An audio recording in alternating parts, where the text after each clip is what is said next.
Есть такое мнение, что для идеального звука нужны гигагерцы и миллиарды точек на синусоиде, чтобы как можно точнее сохранить сигнал. А математика говорит, что 2 точек достаточно. 2? Но это же треугольник, а не волна, не синус. Нас обманывают? Вот мы и выясним, так это или нет. И зачем на самом деле нужен апсэмплинг. Так теорема Котельникова – устаревшая теория для старой техники или актуальный и сейчас закон физики? Посмотрим. Всем привет, я Алекс. С вами, как всегда, глубокий инсайдерский взгляд на аудио. Мы с вами на канале Audio Insights от Audiophile Inventory и Юрия Корзунова, основателя и разработчика программы оптимизации и конвертации аудиофайлов для Hi-Fi и High-End систем AUI Converter.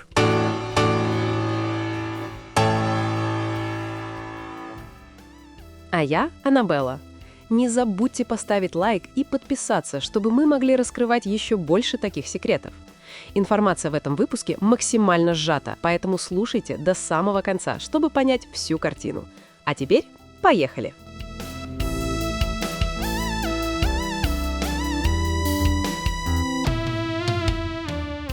Сегодня мы разберем фундамент цифрового аудио, теорему, у которой много имен. На Западе ее называют теоремой Найквиста-Шеннона, у нас – теоремой Котельникова. Аннабелла, давай расставим точки над «и». Кто был первым и почему вокруг этого столько путаницы? Это классический пример того, как фундаментальные идеи возникают одновременно в разных точках мира. Когда технология дозревает, одни и те же вопросы начинают волновать многих независимо друг от друга. Начнем по порядку. Гарри Найквист, 1928 год, Bell Labs. Он изучал каналы связи с ограниченной полосой пропускания и показал, что существует предельная скорость передачи независимых отсчетов. Это еще не была теорема восстановления сигнала в привычном нам смысле, но именно здесь впервые появилась ключевая идея – связь между полосой и плотностью информации. То есть он нащупал границу, но не сформулировал общий закон. Именно. Он понял, что быстрее нельзя, но не ответил на вопрос, как вернуть исходный сигнал полностью. И тут появляется Котельников. Да, Владимир Котельников, 1933 год. Он независимо и строго сформулировал и доказал теорему уже в инженерном контексте радиосвязи. Если спектр сигнала ограничен, его можно восстановить идеально, без потерь, при условии, что частота дискретизации как минимум вдвое превышает максимальную частоту спектра. Но важно понимать, все это справедливо при условии идеального полосового ограничения, математической абстракции, которой в реальном мире можно лишь приближаться. Фактически рождение цифрового аудио задолго до компьютеров. Абсолютно. Но его работа была опубликована на русском языке и осталась практически неизвестной за пределами СССР. А затем приходит Шеннон. Клод Шеннон, 1948 год. Отец теории информации. Он независимо от Котельникова пришел к этому результату. Шеннон включил этот результат в фундамент теории информации, опираясь на работы Найквиста. Теорема обрела универсальный, канонический вид и стала частью языка современной науки и техники. Получается, Котельников опередил Шеннона почти на 15 лет? В контексте строгой инженерной формулировки – да. Но если смотреть глубже, здесь нет победителей и проигравших. Есть цепочка осознаний, в которой математика, инженерия и теория информации просто встретились в нужный момент. В 1999 году заслуги Владимира Котельникова были официально признаны Международным научным фондом Эдуарда Рейна в Германии. При этом сама идея реконструкции аналоговых сигналов по дискретным отчетам рассматривалась в математике и раньше.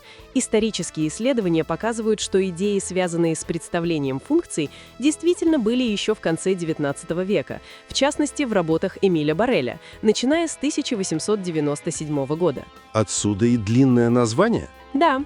Найквист, Котельников, Шеннон. Каждое имя – это не борьба за первенство, а отражение того, как одна и та же идея постепенно становилась ясной человечеству. И в сухом остатке? В сухом остатке простая, почти философская мысль. Непрерывный мир можно описать дискретно, если ты знаешь пределы его сложности. Именно на этом парадоксе между непрерывным и дискретным стоит все цифровое аудио, которым мы пользуемся сегодня.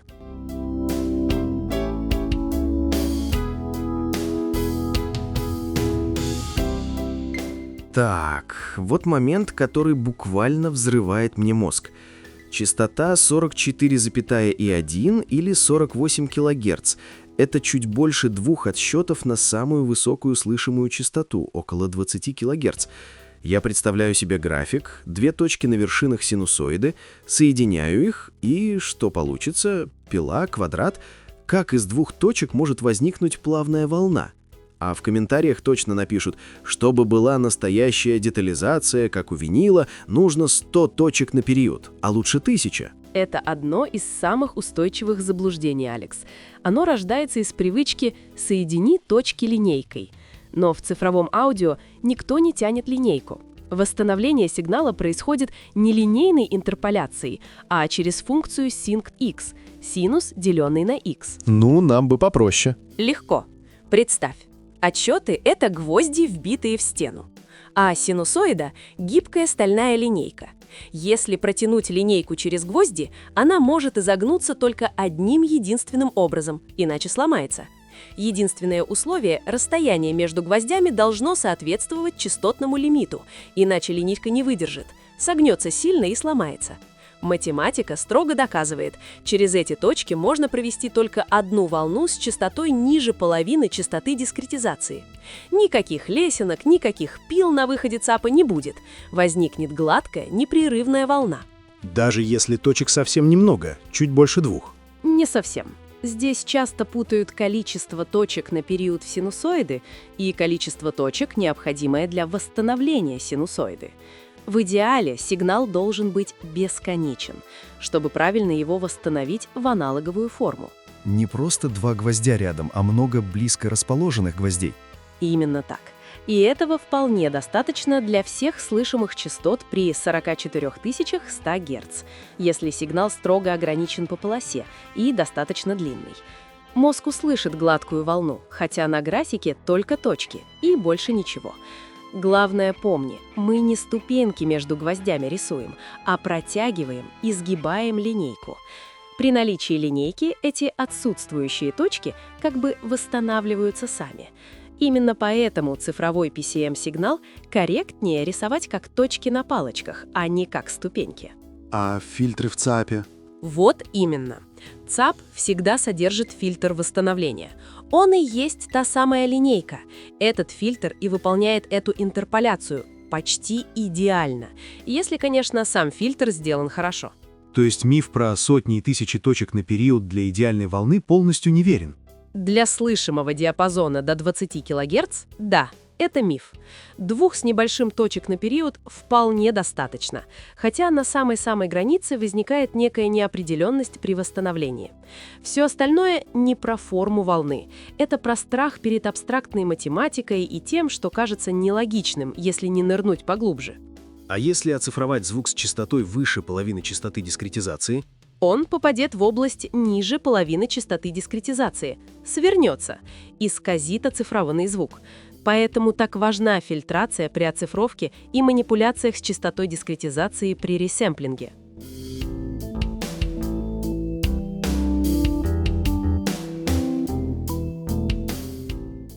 Мы много говорили о PCM, это наши привычные WAV и FLAC-файлы.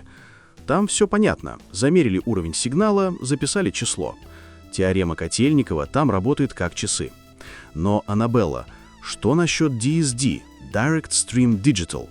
Это же совсем другое. Там всего 1 бит, включено или выключено. Никаких градаций громкости в одном отсчете.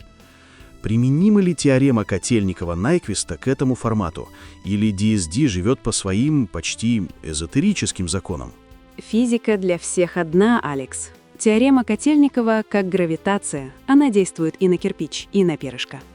DSD не магия. Он тоже подчиняется теореме, но не напрямую, а через всю систему формирования и восстановления сигнала.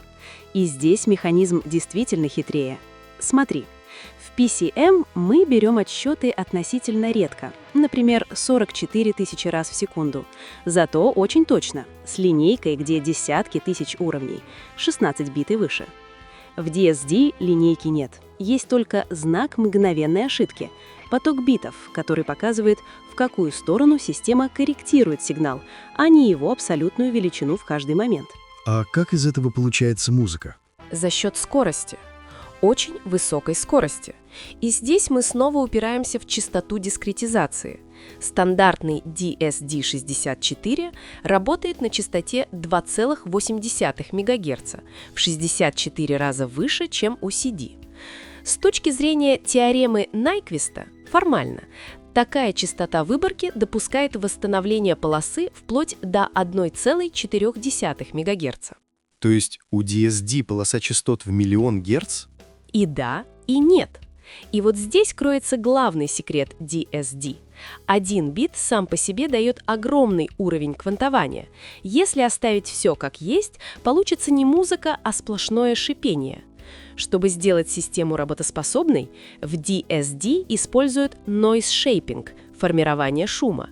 Представь, что у нас есть мусор – шум квантования. В PCM этот мусор распределен более-менее равномерно по всей полосе. В DSD мусора намного больше, но мы сознательно выталкиваем его в высокочастотную область, далеко за пределы слышимого диапазона. То есть в слышимой зоне чище. Значительно чище. А вот выше, примерно после 20-30 кГц, начинается настоящая ультразвуковая буря. Поэтому, если коротко, первое. Теорема работает. Высокая частота дискретизации нужна не для записи ультразвука, а чтобы было пространство, куда можно вытеснить шум. Второе – это осознанный обмен. Мы жертвуем амплитудной точностью и компенсируем ее скоростью. Значит, при конвертации DSD в PCM или обратно, с этим ультразвуковым шумом нужно что-то делать. Обязательно. Это критически важно для качества. Если этот шум не удалить корректно, он может вызвать интермодуляционные искажения, перегрузить усилитель или твиттеры акустики. Именно поэтому, например, в AUI-конвертер при работе с DSD уделяется столько внимания фильтрам. При конвертации в PCM задача аккуратно убрать ультразвуковой шум, по возможности не задев полезный сигнал и, что особенно важно, не нарушив временную и фазовую структуру атаки. Здесь теорема Котельникова используется уже при расчете фильтров восстановления. То есть высокая частота в DSD не для летучих мышей, а просто полигон для шума. Именно так. В DSD частота дискретизации – это ресурс. Мы тратим его не на расширение слышимого диапазона, а на достижение тишины и чистоты там, где слышит человек.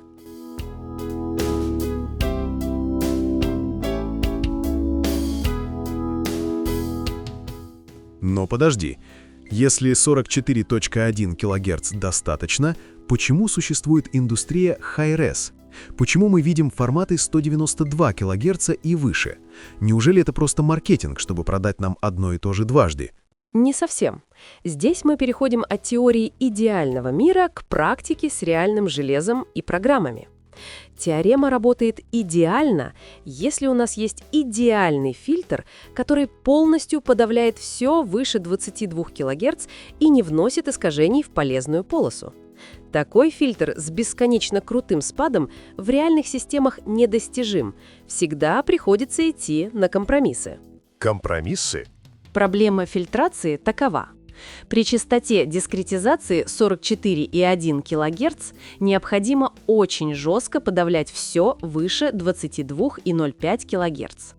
Реализация таких фильтров требует высокой крутизны, что может приводить к фазовым искажениям и эффектам звона (ringing) во временной области, а также к увеличению задержки прохождения сигнала через фильтр. Эта задержка, latency, зависит от типа и параметров фильтра. И мы можем решить проблему, повысив частоту дискретизации?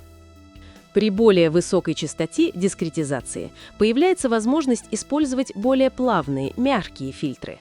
У них шире переходная полоса, ниже требования к крутизне спада и, как следствие, меньше временных артефактов, фазовых компромиссов и влияния на атаку и транзиенты сигнала.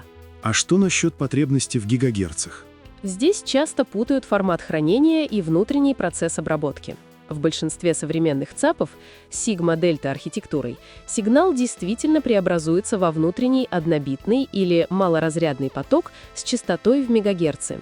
Это используется для переноса шума квантования за пределы слышимого диапазона. Однако хранить аудиофайл в таком виде не обязательно, чтобы получить высокий итоговый результат. При изменении входного формата ЦАП может переключать режимы цифровой обработки, параметры фильтрации и даже конфигурации аналоговых каскадов, что влияет на итоговое поведение системы. Поэтому имеет смысл передискретизировать файлы для каждого ЦАПа или другого устройства. Подробнее можно почитать по ссылке в описании.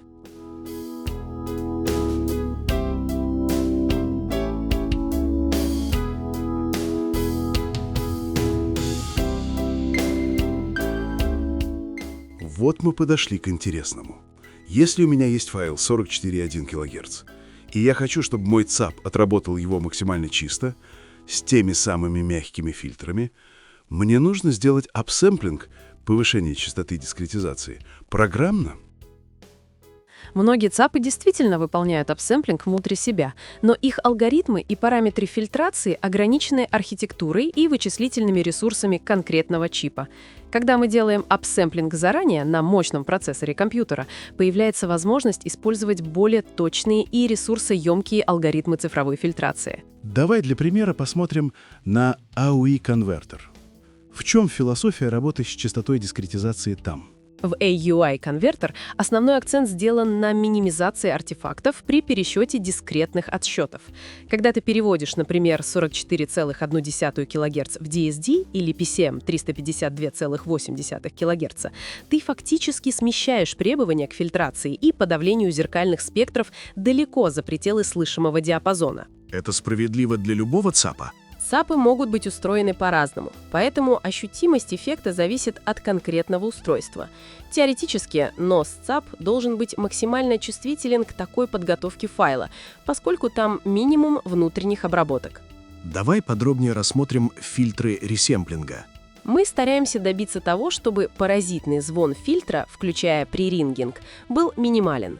При повышении частоты дискретизации можно использовать либо более высокую частоту среза, либо более пологую характеристику фильтра ресэмплинга. Для более высокой частоты среза временные артефакты фильтра смещаются в ультразвуковую область и менее слышны.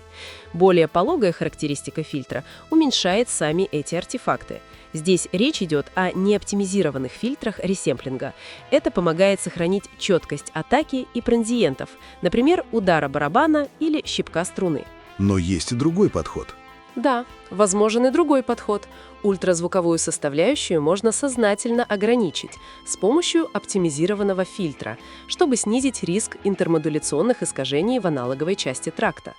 Частоту дискретизации при этом подбирают отдельно под конкретный ЦАП и его аналоговые каскады с целью минимизации суммарных искажений системы. Скажи, при апсэмплинге мы не придумываем новую информацию, которой не было в записи? Нет, не придумываем.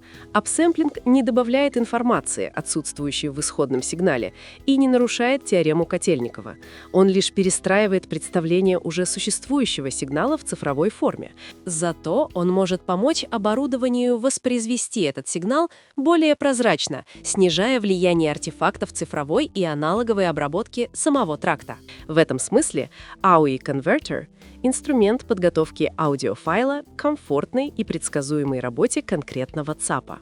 Подробнее обо всем этом можете прочесть по ссылке в описании к этому видео.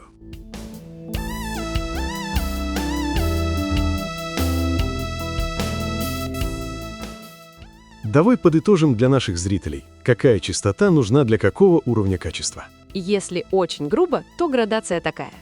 Нормальное качество – тут 44,1 кГц или 48 кГц. Этого достаточно, чтобы передать весь частотный диапазон. По Котельникову это математически точно. Высокое качество – Pro – 88,2 или 96 кГц. Это золотая середина. Позволяет использовать достаточно мягкие фильтры, убирает проблемы на краях диапазона. Супер премиум аудиофайл или мастеринг 192 кГц, 352,8 кГц или DSD. Здесь мы боремся уже за мельчайшие детали. Но гигагерцы для конечного пользователя – это избыточно. Миллиарды точек когда-нибудь в будущем могут понадобиться внутри алгоритмов обработки, если мы пойдем в экстремально высокие частоты дискретизации, но не в файле с записью на твоем диске. По крайней мере, пока это не имеет особого смысла. А слышны ли эти градации качества? Зависит от записи, ее обработки, аппаратуры, настроения опыта слушателя, и не будем исключать некую субъективность восприятия, которую пока трудно объяснить при современном развитии науки, кроме как обвинить другого в наивности.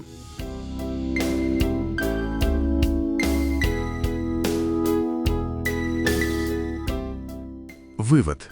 Котельников был прав. Для корректного представления полосы ограниченного сигнала достаточно частоты дискретизации выше удвоенной верхней частоты спектра. Но для практической реализации фильтрации и минимизации артефактов системе часто требуется немного больше воздуха. Точно. Не стоит гнаться за цифрами ради самих цифр. Важно качество реализации преобразований, фильтрации, ресэмплинга и всей цифровой и аналоговой цепочки в целом. Важно, для начала, использовать свою систему по максимуму. Читайте статьи по ссылкам в описании. Слушайте хорошую музыку. А с вами были Аннабелла и Алекс на канале Audio Insights от Юрия Корзунова, основателя Audiophile Inventory. Ставьте лайки, задавайте вопросы и делитесь своими мыслями и опытом по теме ролика в комментариях. Они помогают нам создавать новый контент. Подпишитесь на наш канал и поделитесь ссылкой на это видео с друзьями, если вам было интересно. Поставьте лайк, чтобы сделать это видео ближе тем, кто, как и вы, ищет ответы. До новых встреч, друзья! И пусть ваш звук всегда будет безупречен!